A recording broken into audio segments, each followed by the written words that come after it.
Good morning dear students. Today we are going to learn about sound and its properties.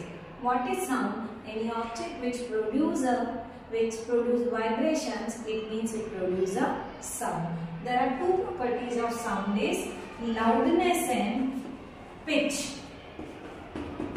Loudness and pitch. These are two properties of sound. This loudness depends on the amplitude of vibration and this pitch depends on the frequency of vibration. Let us prove that how amplitude works and that frequency works. Suppose we have a pendulum and this pendulum bob right now it is hanging between its mean position. But when I oscillate this pendulum and this pendulum is oscillating its to and fro motion, so the displacement of pendulum between its mean position and either of its extreme position, this straight line distance is called amplitude. This loudness depends on the amplitude. More will be the amplitude, more will be the loudness. I will prove again from this scale. I have a bundle of books and this scale.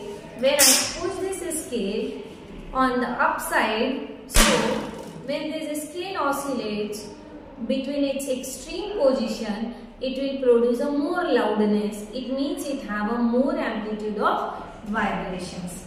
Second thing is the pitch depends on the frequency of vibrations. So what is frequency? Frequency is number of oscillations in 1 second. For example, if this pendulum oscillates to and fro motion in 1 second, this we call here the frequency of sound.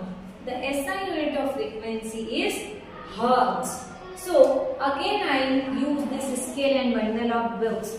Suppose this scale is if I push this scale downside, so when this scale show a vibration, more frequency of vibration in 1 second, it means this scale have a more high pitch voice is produced by this scale. Understood? Next is time period. Third is time period. The time taken to complete the oscillation by this pendulum is called time period. Here the three properties of vibrations of sound. Next thing is the audible range of the human ear. The audible range of the human ear is 20 Hz to 20,000 Hz. The range which is below than 20 Hz is called infrasound, which is not heard by the human ear, and the range which is more than the 20,000 Hz becomes an ultrasound, which is also not heard by the human ear.